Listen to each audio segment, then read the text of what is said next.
ఆపదామపహర్తారం దాతారం సర్వసంపదా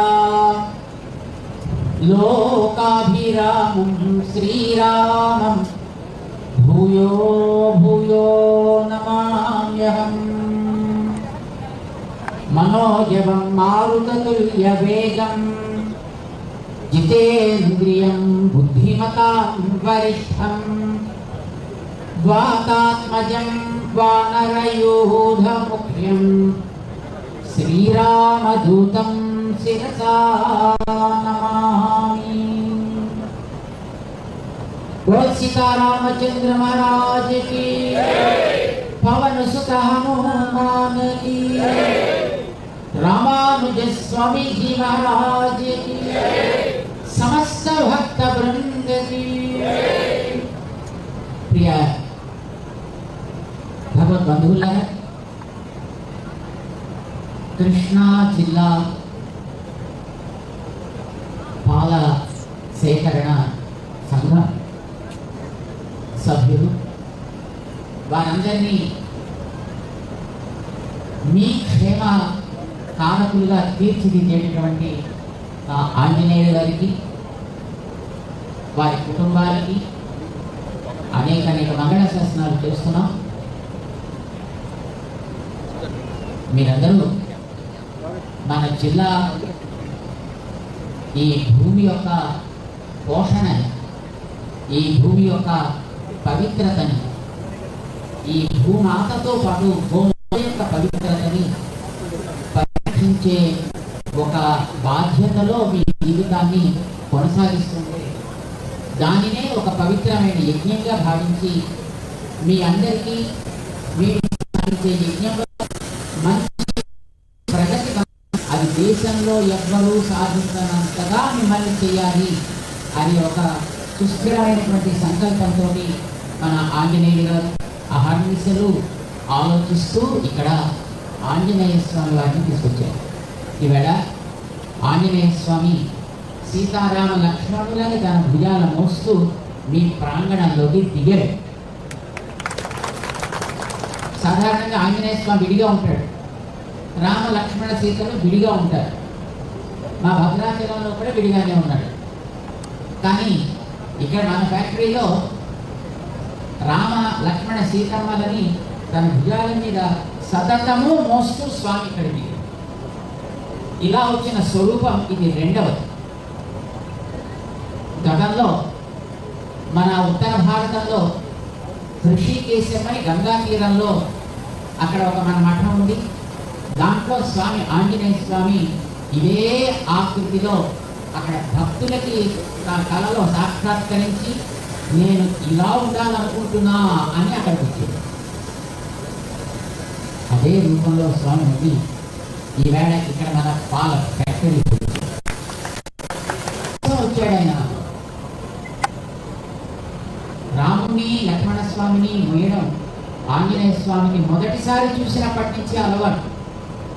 మొట్టమొదటిసారి రాముడు ఎవరో తెలియదు, లక్ష్మణుడు ఎవరో తెలియదు, సుగ్రీవుడి పంపా తీరంలో నడుస్తూ వాడు ఏదో వస్తుంటే కొండ మీద చూసి భయపడి, ఆంజనేయ నువ్వు వెళ్ళి ఒకసారి వాడెవరో తెలుసుకోవాలి, వేషాలు చూస్తే మునుల్లా ఉన్నారు, చేతుల్లో చూస్తే ధనుర్బాణాలు ఉన్నాయి, వీరుల్లా ఉన్నారు, వీరుల్లో ఉంటే మునివేషం ఉండకూడదు, మునివేషం ఉంటే వీరుల్లో ఉండకూడదు, ఇవి రెండు మీ దగ్గర ఉన్నాయంటే బహుశా వీరు కరెక్ట్ కాదో ఏమిటో, బహుశా ఏదైనా దొంగ వేషం వేసుకొచ్చారో ఏమిటో, వారి మనని ఏమైనా చేయడానికి పంపించాడో ఏమిటో, నువ్వు వీరవల్లివి వెళ్ళి ఒకసారి చూసి రాబోయ్ అన్నాడు ఆయన. ఆంజనేయ స్వామి వెళ్ళాడు. వాళ్ళిద్దరిని చూసేటప్పటికి ఆయనకి ఏమిటో తెలియనటువంటి ఒక మైకంగా అయిపోయింది. రాముడు ఒకసారి నేత్రాలను అలా తేలిపార చూసేటప్పటికి అమాంతం పాదాల మీద వాలిపోయాడు. అలా పడకూడదు. సన్యాసి వేషంలో వెళ్ళాడు. సన్యాసి అయిన వాడు ముగ్గురికే నమస్కారం పెట్టచ్చు, నాలుగో వాడికి నమస్కారం పెట్టకూడదు.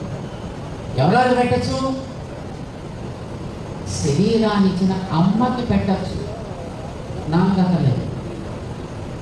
అమ్మ శరీరాన్ని ఇచ్చింది కనుక అమ్మకి పెట్టచ్చు. ఈ శరీరానికి ఇలాగ సన్యాసాశ్రమాన్ని తీసుకునే ఒక అవకాశం గురువు ఇస్తాడు కనుక గురువుకి నమస్కారం పెట్టచ్చు. అసలు బాగుపడడానికి మార్గం చూపించిన వాడు దైవం కనుక దైవానికి పెట్టచ్చు, ముగ్గురికే. నాలుగో వాడికి పెట్టకూడదు. కానీ ఇప్పుడు రాముడు లక్ష్మణుడు వెళితే ఎవరో ఇంకా వాళ్ళకి తెలియదు, వాళ్ళెవరో వీళ్ళకి తెలియదు. అలాంటిది తెలియని తన దగ్గరికి వచ్చి ఒక సన్యాసి వేషంలో వచ్చిన ఆయన నమస్కారం పెట్టాడు అని అనగానే రాముడికి తెలిసిపోయింది, ఈయన వచ్చిన వాడు అసలు సన్యాసి కాదు, డూప్లికేట్ సన్యాసి. సరే లేచాడు ఆంజనేయ స్వామి. రాముడి కళ్ళల్లోకి చూసేటప్పటికి నేనెవడో తెలిసిపోయింది ఆయనకి అని అనిపించింది. ఇంకా దాపరికి ఎందుకు చెప్పేసుకుందాం అని అనుకున్నాడు. నమస్కారం పెట్టి తన పరిచయం చేసేస్తున్నాడు. నేను ఫలానా ఆంజనేయుని అంటారయ్యా, వాయుపుత్రుని, సుగ్రీవుడి మంత్రిని, నిన్నెవరో తెలుసుకోమని పంపించాడు. ఇంతకీ నీరిద్దరు ఎవరు అని అడిగాడు. సరే వాడి సమాచారాలు విన్నాడు. పాపం చూస్తే చిన్నపిల్లలు, వాళ్ళకే ఇంకా అప్పుడు పెద్ద వయస్సు ఏం లేదు. 26 ఏళ్ళు వచ్చేటప్పుడు అడవుల్లోకి వచ్చారు. అప్పటికి 13 ఏళ్ళు అయింది. అంటే ఎన్నేళ్ళు ఉంటాయి అప్పటికి రాముడికి? 39 ఏళ్ళ వయస్సు. 39 ఏళ్ళు అంటే మరి పెద్ద వయసు ఏం కాదు కదండి, ఇంకా యువకుడు అన్నట్టే లెక్క. అలాంటి పాపం యువకుడు సుగ్రీవుడి దగ్గరికి తీసుకెళ్ళడానికి అలా స్టీప్గా నిటారుగా ఉంటుంది ఆ విషయం, ఒక పర్వతం. పాపం ఇద్దరు పిల్లలు లేక లేక పరువంలో ఉన్నారేమో, ఎక్కడ కష్టపడతారు పాపం వీళ్ళిద్దరు అని. సరే మీ ఇద్దరికి ఇబ్బంది లేదు, నా భుజం మీద ఎక్కి కూర్చోండి, మిమ్మల్ని తీసుకెళ్ళిపోతా అని రాముడిని లక్ష్మణస్వామిని తన 2 భుజాలు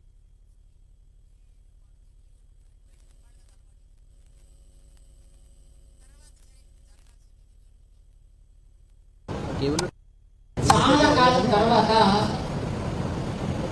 సముద్రం నుంచి సేతువు కట్టాక రాముడిని లక్ష్మణస్వామిని బయటికి తీసుకువెళ్ళాలి కనుక రామచంద్రుడినేమో ఆంజనేయ స్వామి ఉంటే అందరూ వచ్చి లక్ష్మణస్వామి నేను ఎక్కించుకుంటాను మళ్ళీ ఇద్దరిని ఒకరినే ఎక్కించుకోగలిగాడు. కానీ ఆంజనేయ స్వామికి అప్పటికి మనసులో కోరిక ఉండేది, రాముణ్ణి లక్ష్మణస్వామిని సీతమ్మని ముగ్గురిని కలిపి ఎక్కించుకోవాలి. లంకలో యుద్ధం అయిపోయిన తర్వాత కొని ఎక్కించుకుందామంటే విభీషణుల వారు వచ్చి పుష్పక విమానాన్ని ముందర పెట్టి ఇందులో ఎక్కండి అయ్యా, మీరు త్వరగా వెళ్ళిపోతారు అన్నాడు. రాముడు సరే వెళ్ళిపోవాలి అర్జెంటు, అవతల నా భరతుడు నా కోసం వెయిట్ చేస్తున్నాడు, అంచేది ఎక్కువ ఆలస్యం కావడానికి వీలు లేదు అంటే నో ప్రాబ్లం అయ్యా, ఇందులో ఎక్కి కూర్చుంటే నీకు 2.5 అవర్స్లో మీ ఊరు వెళ్ళిపోతావు అన్నాడు ఆయన. సరే ఎక్కేసి కూర్చున్నాడు. అప్పుడు ఛాన్స్ పోయింది. ఇంకా తర్వాత మళ్ళీ ఛాన్స్ రాలేదు. ఎప్పటికైనా పాపం సీతమ్మ వారిని ఎక్కించుకోలేకపోయిన కొరత ఆంజనేయ స్వామికి ఉండిపోయింది. ఇప్పుడు మీ దగ్గరికి వచ్చాక తీరింది. మా ఆంజనేయులు గారి యొక్క కోరిక చేత ఆ ఆంజనేయ స్వామి వారి యొక్క కోరిక కాస్త రామ లక్ష్మణ సీతమ్మల్ని ముగ్గురిని కూడా హాయిగా తన భుజం మీద ఎక్కించుకుని ఎప్పుడూ భక్తులకి సతతము తన యొక్క కరుణా కటాక్షాల్ని రాముడు అందించేట్టుగా చేసే ఒక అవకాశం కలిగిందని ఆంజనేయ స్వామి మీ గుళ్ళో ఇందాక మేము చూసాం, లోపల ఉండి చాలా ఆనందంగా ఉన్నాడు మీ ఊరు వచ్చాక. ఎందుకంటే మీ పాల కేంద్రం మన దేశంలో ఉండే కేంద్రాలకే ఒక ఆదర్శ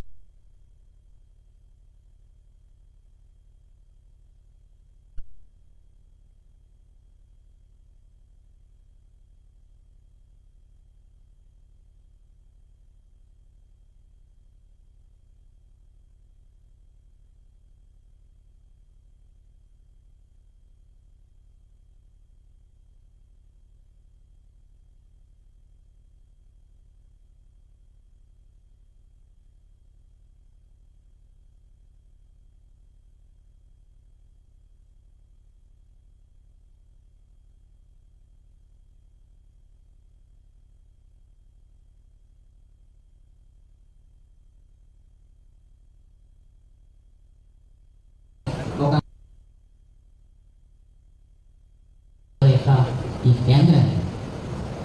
మీ తరఫున ఇక్కడ నిలబడి దీని బాగోగులు అందరికీ అందుబాటులో ఉండేట్టుగా తీర్చిదిద్దాలనుకునేటటువంటి ఒక పరిశ్రమ చేసే బాధ్యత మన ఆంజనేయ గారు, వారితో పాటు ఎండి గారి దగ్గర నుంచి ఉండేటటువంటి మిగిలిన పాలక వర్గం అంతా కూడా తీసుకుని వారందరూ మీ సేవ, గోసేవ, భూమాత సేవ చేస్తున్నారు. మాకు చాలా సంతోషంగా ఉంటుంది ఇలాంటి సేవ చేసే వాళ్ళని చూస్తే. ఎందుకనంటే ఒకనాడు మన భారతదేశంలో అక్షయ పాత్ర అన్నదానానికి ఈ కృష్ణా గోదావరి పరివాహక ప్రాంతాలు ఎంతమంది తెలుసున్నది? భారతదేశానికే అన్నం పెట్టేటటువంటి అన్నపూర్ణ, అవునా కదా? ఎవరి వల్ల జరుగుతుంది ఇదంతా? మీ వల్లే.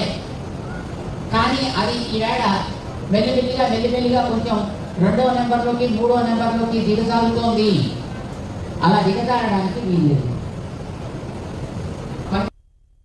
తీసుకుంది. ఇప్పుడు తర్వాత మన కృష్ణా గోదావరి నదుల యొక్క జలాలని ఉపయోగిస్తూ తీసుకునేటటువంటి తెలంగాణ ఆ స్థానాన్ని మరి కొంచెం ముందుకు తీసుకువెళుతుంది. వాళ్ళని తీసుకువెళ్ళొద్దని మనం అనకూడదు. ఎందుకంటే దేశానికి మంచి పంట కావాలి, ఎక్కడో ఒక చోట నుంచి రావాలి. నిజంగా తెలంగాణ బాగా రావాలి, పంజాబ్ బాగా రావాలి. కానీ ఒకనాడు దేశంలో మొదటి స్థానంలో ఉండే మన పేరు కిందకి రావడం మాత్రం జరగకూడదు. జరగకూడదంటే దానికోసం మళ్ళీ మన అందరం కలిసి కృషి చేయాలి. ఈ భూమి యొక్క బాగోగుల్ని పట్టించుకోగలిగేటటువంటి ఒక సుపోషణ పద్ధతులని మనం అవలంబించడం చాలా అవసరం. అందులో పాడి బాధ్యతని మా ఆంజనేయులు గారు తీసుకున్నారు. తీసుకోవడమే కాదు, దేశంలో మళ్ళీ నెంబర్ 1 స్థాయికి మన పాల కేంద్రాన్ని వారు తీసుకువెడుతున్నారు. అది చాలా ఆనందదాయకంగా ఉంది. మరి పంట సంగతి చూడాల్సిన బాధ్యత రైతన్నలుగా మీ అందరికీ.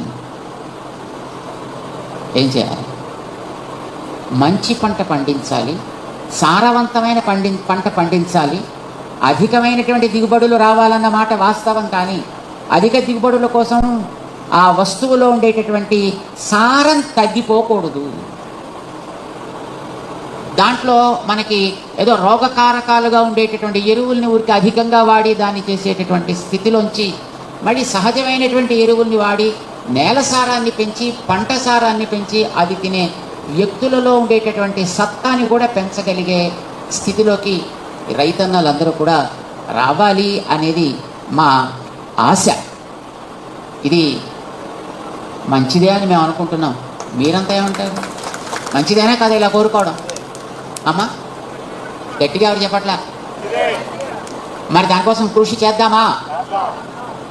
ఇప్పుడు ఇక్కడ పాల సరఫరాల్లో అటు పశ్చిమ గోదావరి జిల్లా నుంచి, ఇప్పుడే కృష్ణా జిల్లా నుంచి ఒకరికి 2.5 లక్షలు, ఒకరికి 3.5 కోట్లు, ఒకరికి 2.5 కోట్లు, ఒకరికి 3.5 కోట్లు ఇప్పుడే వారి చేసేటటువంటి కృషిని ప్రోత్సహిస్తూ వారికి అందించడం జరిగింది. మన పాలకేంద్రపు ఛాయలో, దీని యొక్క ఛత్ర ఛాయలో ఉండేటటువంటి ప్రతి జిల్లాకి అక్కడ అంతంత స్థాయికి ఎదగలిగేటటువంటి పాడి పెరగాలి అని మేము కోరుకుంటున్నాం. నాకు చాలా సంతోషం ఏంటంటే ఆంజనేయులు గారు మన బుడమేరు లాంటి ఉపద్రవాలు రావడానికి పూర్వమే, దీని ముందు మనం ఏదైనా ఒక స్టాండ్ బై అంటే దీనికి వెనకాతల సపోర్ట్ ఇచ్చేట్టుగా మనం ఒక మంచి ఆధునికమైనటువంటి వసతులు ఉండే కేంద్రాన్ని మనం తయారు చేసుకోవాలి. అది కొంచెం అధికమే అవ్వచ్చు, ఖర్చు ఎక్కువ అవ్వచ్చు. అంత చేయాలంటే ఏమో చేయగలమో లేమో, ఎలా ఉంటుందో అనే ఒక సందిగ్ధంతో ఏమైనా సరే దీన్ని చెయ్యాలనే పట్టుదలతోటి మన వీరవల్లిలో దీన్ని ఆరంభం చేశారు. కనుక బుడమేరు ఉపద్రవం వచ్చినప్పుడు ఇది దాన్ని ఆదుకోగలిగింది. మన క్షేత్రానికి ఉండేటటువంటి ఈ పాల ప్రభావాన్ని కోల్పోకుండా పరిరక్షించగలిగింది అని ఇందాకనే మా ఆంజనేయులు గారు చెప్పడం జరిగింది. మనం చేసేటటువంటి వ్యవసాయం కానీ, మనం చూసేటటువంటి పశు సంపద యొక్క సంరక్షణ కానీ ఇట్లానే పెరగాలి. ఇందాక మన భరత్జీ ఒక మంచి సలహా ఇచ్చారు. మనందరి పిల్లలు అమెరికా లాంటి దేశాల్లో ఉన్నారు. అమెరికాలో కొందరున్నారు, ఆస్ట్రేలియాలో కొందరున్నారు, యూకేలో కొందరున్నారు, ఇంకా ఇతర దేశాల్లో కూడా ఉన్నారు. ఎక్కడెక్కడ మన పిల్లలున్నా వాళ్ళకి మన రూట్స్, మన మూలాలు ఇక్కడ ఉన్నాయి అనే విషయం మరిచిపోకుండా ఉండేట్టు చూసుకోవాల్సిన బాధ్యత మనందరిది. వాళ్ళు ఆయా ప్రాంతాలకు వెళ్ళి ప్రపంచ సిటిజన్లు అయిపోయి ఇక్కడ మూలాలను కోల్పోకుండా ఉండేటట్టుగా ఏడాదికో 2 ఏళ్లకో ఒకసారి తప్పనిసరిగా ఇక్కడికి వచ్చి క్షేత్రస్థాయిలో జరిగేటటువంటి మన పాల ఉత్పత్తులని కానీ, వాటిని అందుకునే వ్యక్తుల యొక్క ప్రగతిని కానీ, వ్యావసాయికమైనటువంటి పరిస్థితులని కానీ, వాటి వల్ల కలిగేటువంటి లాభాలని కానీ చక్కగా చూసి వాళ్ళలో ఒక ఉత్సాహం కలిగేట్టుగా చేసుకోవాల్సినటువంటి బాధ్యత మనందరిది. మేము స్వీడన్ అని ఒక దేశానికి వెళ్ళామండి కొన్నేళ్ల క్రితం. అక్కడ పొలం దున్నకూడదుట. అక్కడ పొలాన్ని నేలలో బోర్లు అనేవి అక్కడ వెయ్యకూడదుట. బోర్లు వేరు. అక్కడ పంట బాగా పండుతుంది, ఎందుకంటే శీతాకాలంలో మంచు పడుతుంది ఆ టైంలో తప్ప. మిగతా కాలాల్లో సహజంగానే వాన కురుస్తుంది. ఇప్పుడు మన గోదాదేవి తిరుప్పావై ప్రబంధంలో తీంగిన్ని నాడెల్లాం తింగళ్ ముమ్మారి పెయ్దు ஓங்கு பெரும் சென்னலூடு கயலுகட புங்குவளை போதில் பொறிவண்டு கண்படுப்பா தேங்காதே புக்கு இருந்து சீர்த்த முளைப்பத்தி வாங்க குடம் நிறைக்கும் వళ్ళల్ పెరుం పసుక్కల్. పాడి పంట ఎలా ఉండాలో చెప్పింది గోదాదేవి. చాలా ఆశ్చర్యకరంగా చెప్పింది. ఇది ఇప్పుడుగా చెప్పింది, 5000 ఏళ్ల క్రితం పూర్వం చెప్పింది ఆవిడ. శ్రీవిల్లిపుత్తూరులో ఎలా ఉండాలి పాడి, ఎలా ఉండాలి పంట.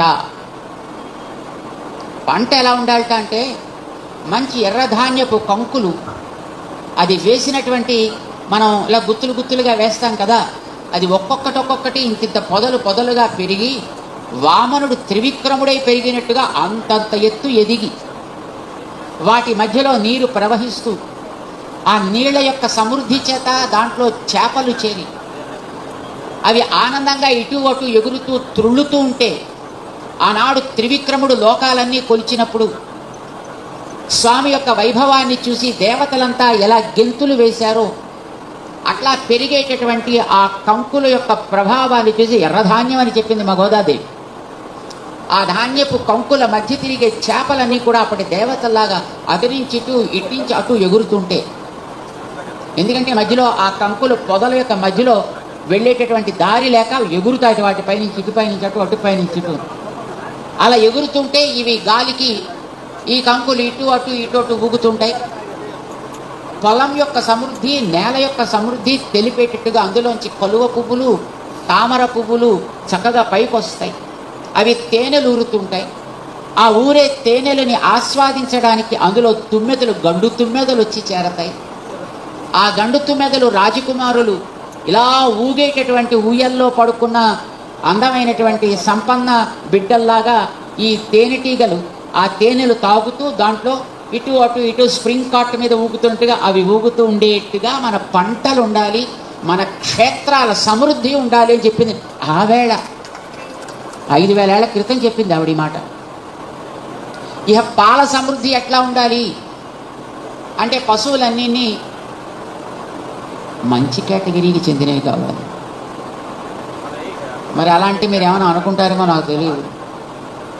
ఆవులిచ్చే పాలని ఆరోగ్యకరమైన పాలు, అనారోగ్యకరమైన పాలు అని 2 రకాలుగా విడదీశారండి. ఆరోగ్యకరమైనటువంటి పాలని A2 మిల్క్ అంటారు. ఏమంటారు? A2 పాలు అని అంటారు.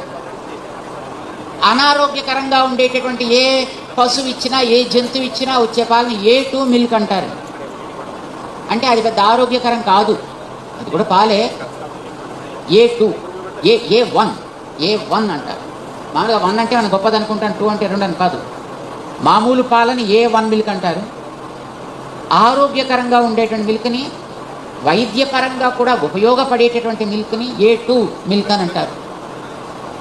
అందులో A2 మిల్క్ అంటే దేశవాళీ ఆవులు, వెనకాతల మూపురం ఉండి మెడ కింద గంగడోలు ఊగుతూ మనకి చిన్నప్పుడు ఎప్పుడో సినిమాలో, మా ఎన్టీఆర్ గారి సినిమాలో ఒక పాట ఉందండి, చెంగు చెంగున గంతులు వేయాలి అంటుంది. బహుశా మీ అందరికీ అది చాలా బాగా తెలిసి ఉంటుంది. ఆ పాట మేము చెప్పాల్సిన అవసరం లేదు. అలాగా అవి హాయిగా ఎగురుతూ అంబా అనే అరుపుల్ని అరుస్తూ మన ప్రకృతికి ప్రభావాన్ని పెంచుతూ, నేలకి సారాన్ని పెంచుతూ, వాటి పేడ చేత మూత్రం చేత నేలలో ఉండేటటువంటి ఆ వ్యావసాయిక శక్తిని, ఫెర్టిలిటీ అంటారే, దాంట్లో పంటలు ఇచ్చేటటువంటి శక్తిని అది బాగా పెంచుతాయిట. అలాంటి మూపురము గంగడోలు ఉండేటటువంటి ఆవుల వల్ల వచ్చేటటువంటి పాలైతేనే ఆరోగ్యం. ఆయుర్వేదపు మందుల్లో అలాంటి పాలే వాడాలి. ఆ పాలలోంచి కాచిన పెరుగు నుంచి చిలికిన వెన్న కాచిన నెయ్యి అయితేనే అది మనలో ఉండే కొలెస్ట్రాల్ అని కరిగించి పారేస్తుంది, చెడ్డు కొలెస్ట్రాల్ అని తీసేస్తుంది, మంచి కొలెస్ట్రాల్ని పెంచుతుంది. అందుకోసమనే మా కృష్ణుడి దగ్గర నుంచి ప్రారంభిస్తే ఆ రోజుల్లో అంతా కూడా చక్కగా నేతిని పోసుకుని తాగేవారు. ఇప్పుడు నెయ్యి అంటే భయం అందరికీ. మనకే కాదండి, ప్రపంచంలో ఎక్కడైనా ఏదైనా ఒక వస్తువు కొనాలి అంటే ఇందులో కొలెస్ట్రాల్ని పెంచేటటువంటి ఏదైనా ఫ్యాట్ శాతం ఉందా అని చెక్ చేసి మరీ కొంటారు. కానీ ఇందాక మనం అనుకున్నటువంటి మూపురంతో గంగడోలుతో ఉండే పాల నుంచి వచ్చినటువంటి నెయ్యి అయితే, కాచి తీసిన నెయ్యి అయితే, వెన్న కాచి తీసిన నెయ్యి అయితే అది కొలెస్ట్రాల్ తేవదు. లోపల ఒకవేళ కొలెస్ట్రాల్ ఎవరికైనా ఉన్నా దాన్ని కరిగించేసి ఆరోగ్యం పెంచుతుంది. ఇది మనకి ఈవేళ సైంటిస్టులు చెప్తున్నారు, డాక్టర్స్ చూపిస్తున్నారు. అది కాకుండా ఇచ్చేది ఏదైనా ఆ పేడ నేలకి మంచిది కాదు, మూత్రం నేలకి మంచిది కాదు. ఆ ఇచ్చిన పాలు ఏం చెప్పాలి, ఏం చెప్పడానికి లేదు. ఎందుకంటే గాడిది ఇచ్చే పాలెంతో, పందులు ఇచ్చే పాలెంతో, జెర్సీలు ఇచ్చే పాలు కూడా అంతే అంటారు. భూమికి సారాన్ని పెంచేటటువంటిది ఆవులు అట్లాంటివి. ఇప్పటికీ మన అదృష్టం కొద్దీ అసలు జాతి కొంత తగ్గినా ఒంగోలు గిత్తలకి, ఒంగోలు ఆవులకి ఆ రకమైనటువంటి ఒక ప్రభావం ఉంది. అసలు దాన్ని చూస్తేనే ముద్దొస్తుందండి. మేము హైదరాబాద్లో ప్రగతి రిసార్ట్ అని ఒకటి ఉందండి, ఊరికి కొంచెం దూరంగా 3000 ఎకరాల ఒక జాగాలో ఉంది అది. ఒకసారి అక్కడ తీసుకెళ్ళారు ఒక రావు గారు మమ్మల్ని. తీసుకువెళ్ళి అక్కడ చూపిస్తే వాళ్ళ దగ్గర ఒంగోలు ఎడ్లు దాన్ని చూడ్డానికి ఎలా ఉన్నాయంటే అండి అసలు అవి భయం. దగ్గరికి వెళ్ళాలంటే భయంకరంగా. ఆ కళ్ళు ఎంత అందంగా ఉంటాయి, మూపురాలు ఎంత అందంగా ఉంటాయి, వేలాడే గంగడోలు ఎంత అందంగా ఉంటుందండి దానికి. అసలు దాన్ని చూస్తేనే ముద్దొస్తున్నాయి, దగ్గరికి వెళ్ళడానికి భయం వేస్తుంది. ఎడ్లు ఆవులు కూడా అంత అందంగా ఉంటాయి. మిగతా చోట్ల ఎట్లా ఉంటాయో మాకు తెలియదు. కనీసం మన కృష్ణా జిల్లాలో అయినా అట్లాంటి సంపదను మీరు పెంచాలి అని మేము ఆశిస్తాము. తద్వారా మన నేల సారాన్ని మనం పెంచుకోగలిగేటటువంటి కృషిని మనం చెయ్యాలి. దానివల్ల ఆరోగ్యం పెరిగేటటువంటి సమాజానికి మనం మార్గదర్శకులం కావాలి. ఈ రైతు వర్గాన్ని అంతటినీ కూడా అట్లా తయారు చేసే బద్ధ కంకణులే మా ఆంజనేయులు గారు ఉన్నారు.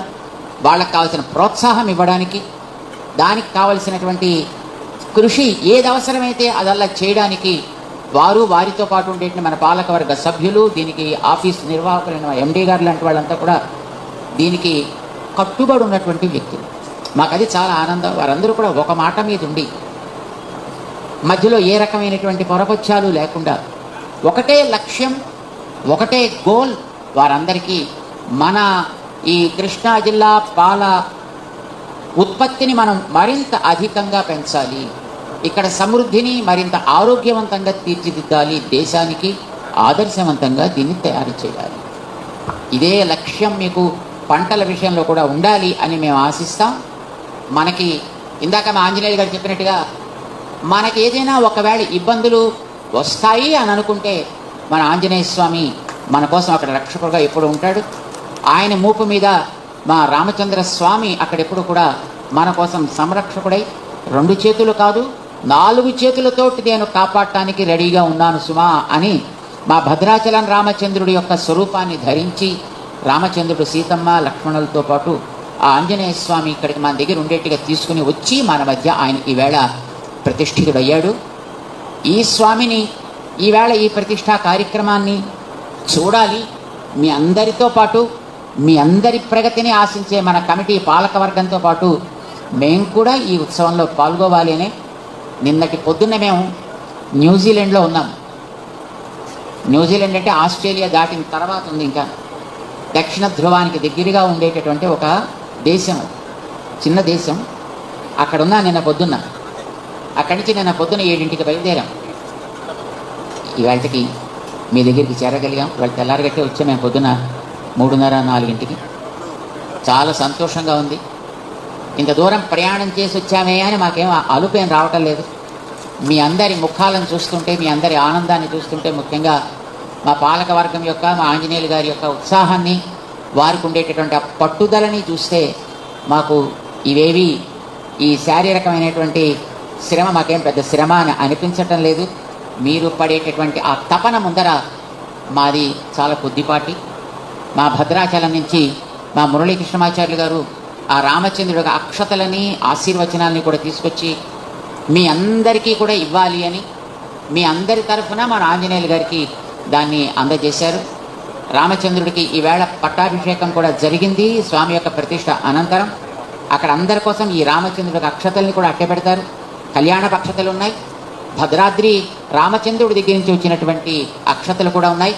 వాటిని మీరందరూ కూడా ఇక్కడ ఈ కార్యక్రమం అయిన తర్వాత చక్కగా ప్రసాదాలు తీసుకున్నాక ఆ అక్షతలను కూడా మీరు తీసుకుందిరి. కానీ ఈ మందిరాన్ని ఇంత అందంగా నిర్మింపచేసి రామచంద్రుడి మూర్తులని చక్కగా తయారు చేసి మన ఈ ప్రతిష్టా కార్యక్రమానికి తగినట్లుగా ఆ సన్నిధానాన్ని మనకి తయారు చేసి ఇచ్చినటువంటి మా స్థపతి, అక్కడ మనకి హైదరాబాద్లో సమతామూర్తిగా ఉండేటటువంటి రామానుజ స్వామి వారి యొక్క ఆ ప్రాజెక్టుకి స్థపతిగా ఉండేటటువంటి స్వామి ఆయనే ఇక్కడ మన ఆలయానికి కూడా ఆ రాముని యొక్క, రామ అనుజుని యొక్క ఇద్దరి యొక్క అనుగ్రహాన్ని మనకి తీసుకొస్తూ దీన్ని అందంగా తమ పరివారంతో కూడా నిర్మింపచేసి ఇచ్చేందుకు వారికి మన పురుషోత్తం గారికి, వారి టీంకి కూడా మేము అనేక మంగళాశాసనాలు చేస్తున్నాం. మీ అందరి సంకల్పం చాలా పవిత్రమైనది. మేము నిన్న రాత్రి ఇక్కడికి వస్తుంటే హైదరాబాద్ నుంచి బయలుదేరాక మధ్యలో వాన, భయంకరమైనటువంటి వాన. రోడ్డు మీద వెడుతుంటే చెట్లు మధ్యలో ఇటు అటు ఎన్నో కొమ్మలు విరిగిపోయాయి. నీళ్లు ఇలా అడ్డంగా ప్రవహిస్తున్నాయి. గాలితోటి పడే వానలోంచి వెడుతుంటే కారు ఊగుతూ ఉండేట్టుగా గాలులు వీస్తున్నాయి. ఎలా ఉంటుందో ఇక్కడ అని మేము భయపడుతూ వచ్చాం.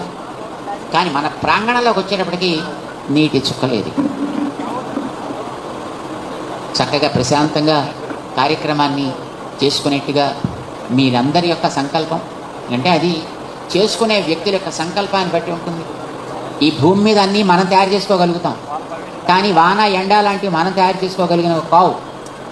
దానికోసం మనం కోట్లు ఖర్చు పెట్టినా, మరింత ఖర్చు పెట్టినా అది మన చేతుల్లో పని కాదు, అది వాడు చేయాల్సినటువంటి పని.